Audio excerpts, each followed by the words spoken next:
ක්‍රිස්තුපූර්ව 6 වන සියවස දඹදිව කිමුල්වත්පුර අප තථාගත ගෞතම සම්මා සම්බුදුරජාණන් වහන්සේගේ පියාණන් වන සුද්ධෝදන මහරජතුමාගේ සහෝදර අමිතෝදන මහරජුගේ පුත්‍රයා වන පණ්ඩු ශාක්‍ය මහරජුගේ දියණිය බද්දකච්ඡායනා කුමරියයි ලංකාවේ රජකම් කළ විජය රජුගේ සහෝදරයා වන සුමිත්ත රජුගේ පුත්‍ර පණ්ඩුවාසුදේව කුමරා බද්දකච්ඡායනා කුමරිය සමග විවාහ වී ලංකාවේ රාජ්‍යත්වයට පත්වී මේ දෙපළට දරුවන් 11 දෙනෙක් ලැබුණාය.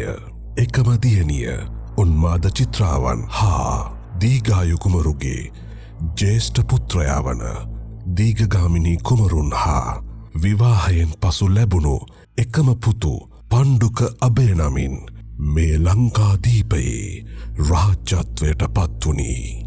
එම ශාක්‍ය වංශික ප්‍රථම මහරජුගේ අතීත ආවර්ජනය මෙසේ දිගහැරන වගයි.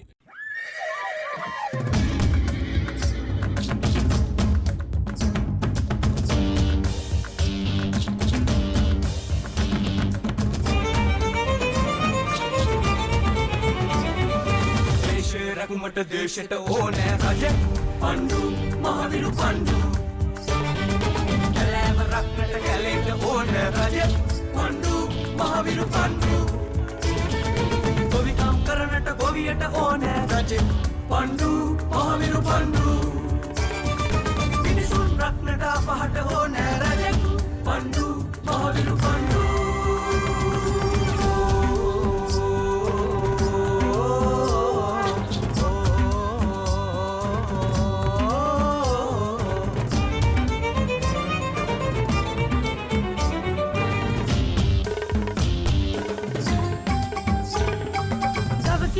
කිරිනා කිරි කටගා නරපතියකු භූපතුනේ පණ්ඩු මහවිරු පණ්ඩු බුදු පැතුමෙන් දේශය සුරකින්නට වරම් ලැබූ වෙනු රජුනේ පණ්ඩු මහවිරු පණ්ඩු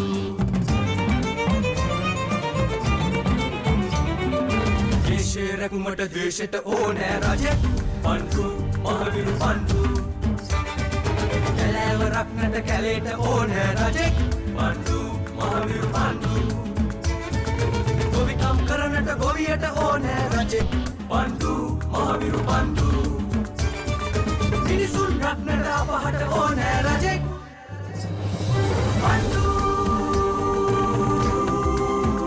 මහවිරු පණ්ඩු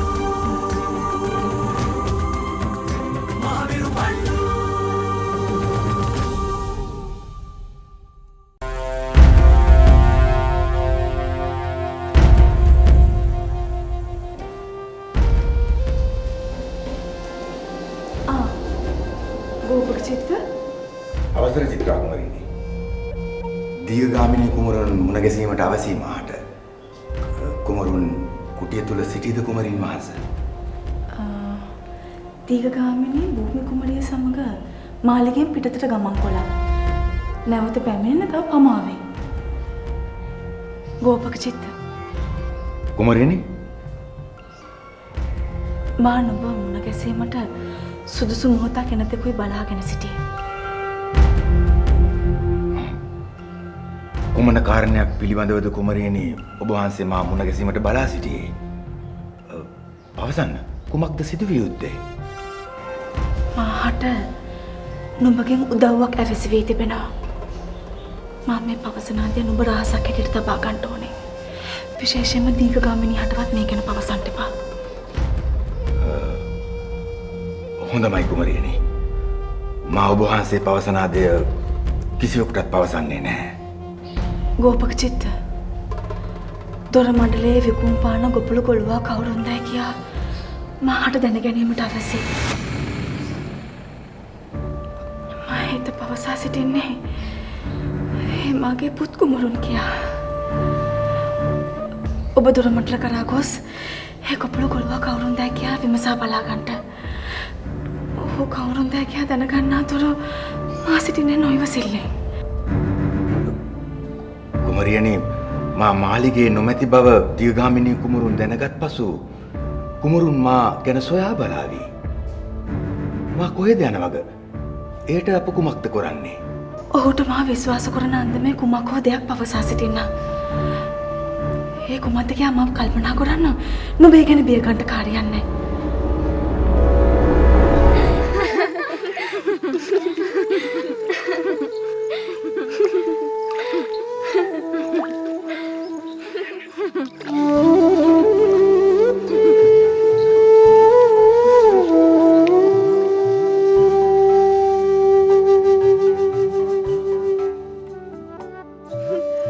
සෙලී කොහෙද යන්නේ? සෙලී හින්දින්ට. අපිත් යමු.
මේ තරම් මිහිරි නාද වලින් වස්දණ්ඩ සරසවන්නේ කවුරුන්ද? ඇරත් මේ මහවනේ. මින් පෙරත් මට මේ වස්දණ්ඩ රාවයම ඇසී තිබෙනවා. අද නම් මේ කවුරුන්දයි දැන කියාගත යුතුමයි. මහවිරු පාණ්ඩු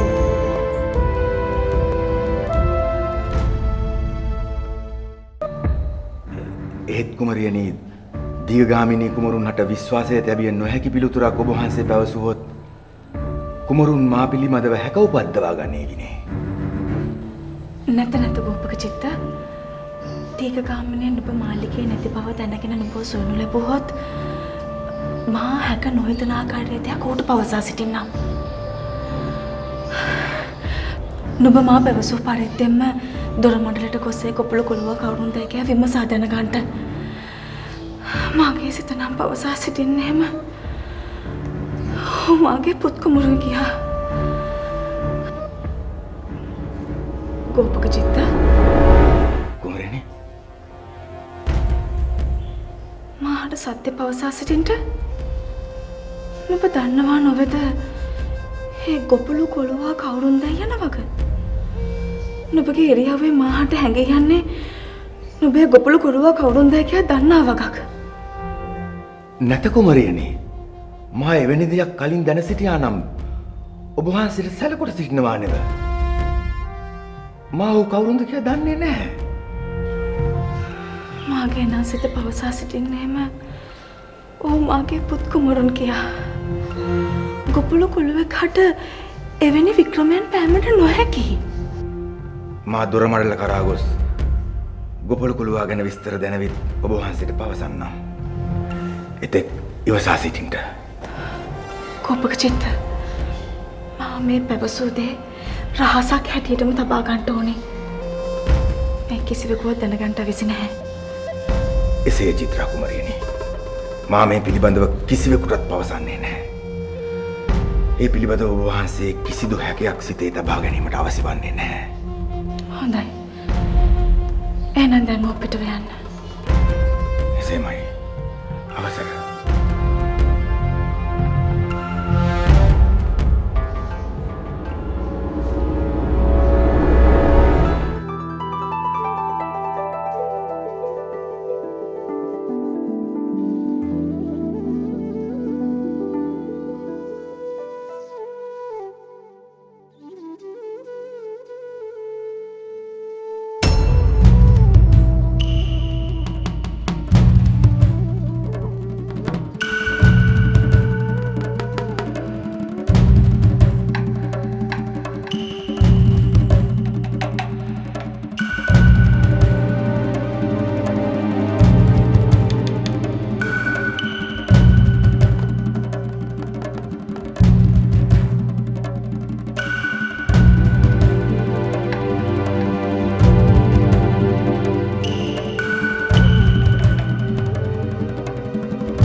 පාලි කුඩා කලපටන්ම ඔබට කඩුහටම් පුරුදු පුහුණු කිරීමට මා නොගෝ පණ්ඩුල බ්‍රාහ්මණ වෙත ඇවීමටයි සූදානම් වූයේ. නමුත් නුඹගේ මිත්තණියන් පණ්ඩුල බ්‍රාහ්මණට පවසා තිබෙනවා නුඹට හටන් පුරුදු කරන්න එපාය කියා. මහවිරු පාණ්ඩු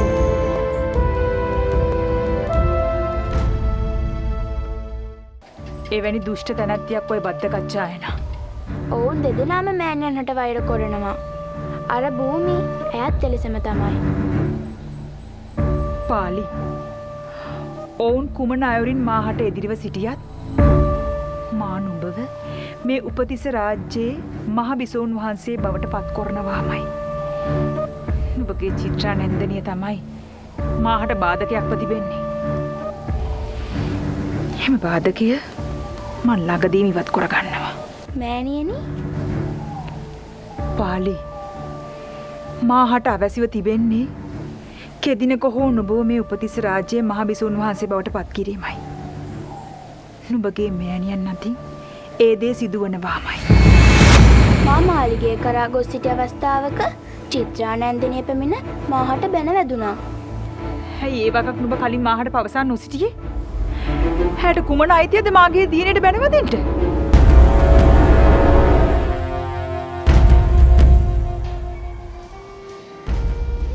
ගෝපක චිත්ත කුමරුනි ටික දොහකට වඩා නුඹත් සමගින් දිගාමලුට යන්ටෙන්ට ලැබෙන්නේ. උඹ හි ගොස් මේ වෙලදාම් කටයුතු කරලා සොයා බලන්න. හොඳමයි කුමරුනි. මාය සියල්ලක්ම ගැන බලා ගන්න. කුමරුන් දිගාමඩුලට යන්නේ ගමන හදිසියෙන් නොයෑමට තීරණය කළේ කුමක් හෝ වෙනත් හදිසි වැඩ කටයුත්තක් නිසාවද? නෑ ගෝපක චිත්ත. වෙනත් කාරණයක් නිසාවෙන් මා දිගාමඩුල යන ගමන ප්‍රමාද කරන්න තීරණය කළේ. මා නුඹට නොපවසනා දෙයක් නෑ නොවේ. පෙර දින වැදියම් රාත්‍රියේහි මා බියකර ස්වප්නයක් දැක තිකැසි අවදි වී සිටියා ගෝපක චිත්ත. මායි බියකර ස්වප්නයේ දුටුවේ චිත්‍රා කුමරිය ගැනයි. ඒ මහත් බියකර ස්වප්නයේ දුටු මොහොතේ සිට රැය පහන් වන තෙක්ම මහට නිින්ද ගියේ නෑ. මීට පෙරත් කුමරුන් දුටු ස්වප්නයන් බොහොමයක් වායේ සැබෑ වූවා නොවේද? චිත්‍රා කුමරිය පිළිබඳව බියකර ස්වප්නයක් නම් දුටුවේ අප මේ මොහොතේ සිට කුමරිය බොහොම පරවේසම් කරගත යුතුයි. ඒ නිසා තමයි ගෝපක චිත්ත මා දිගාමඩුලට යන ගමන ප්‍රමාද කරන්නට තීරණය කළේ. නුඹ දිගාමඩුලට ගොස් ඒ සිදු කරගෙන යන වැඩ කටයුතු ඒ විදිහටම සිදු කරගෙන යන්න. ඒ සියල්ලක්ම මා නිසි අයුරින් සිදු කොට සිටින්නම් කුමරුනි. ඒ ගැන කිසිදු බියක් සිතෙහි තබා ගන්නට එපා. කුමරුන් මේ මොහොතේ සිට චිත්‍රා කුමරියව ආරක්ෂා කරන්නට. මා ඒ දුටු මහත් බියකරු ස්වප්නය පිළිබඳව මා නයිමිත්තකගෙන් විමසා සිටියා ගෝපක චිත්ත. ඔහුද මාහට පවසා සිටියේ මා ඒ දුටු ස්වප්නයෙන් චිත්‍රාහට කරදරයක් විය හැකි යන වගයි. ඒ ඇසුවායෙන් පසුව මා සිත තුළ බිය තව තවත් වැඩි වුණා ගෝපක චිත්ත. මහවිරු පාණ්ඩු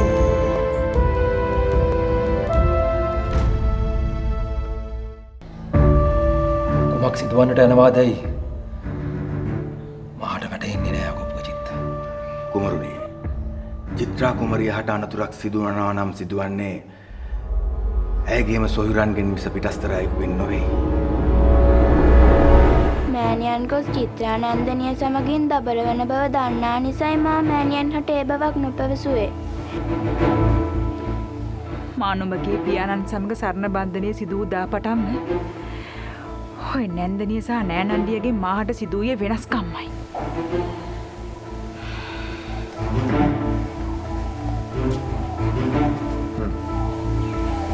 දැන් ගොහින් විවේක ගන්න.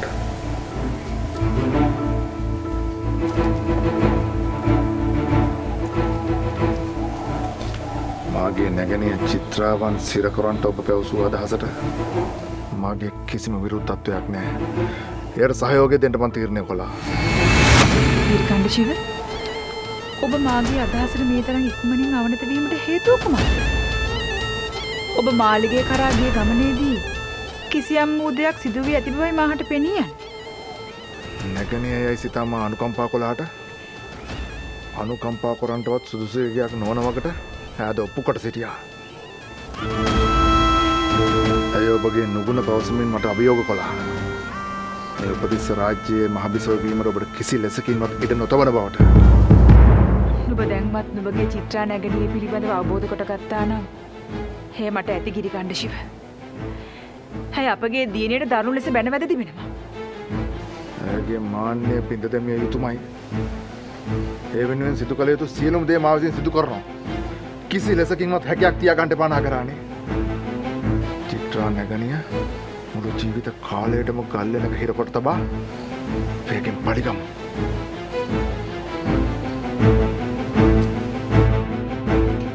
ඇයගෙන් පමණක් නොවේ ගිරිකණ්ඩ ශිව. මම ඔබගේ මෑණියන්ගෙන්ද පලි ගන්නවා. මම අයව මරා දමනවා.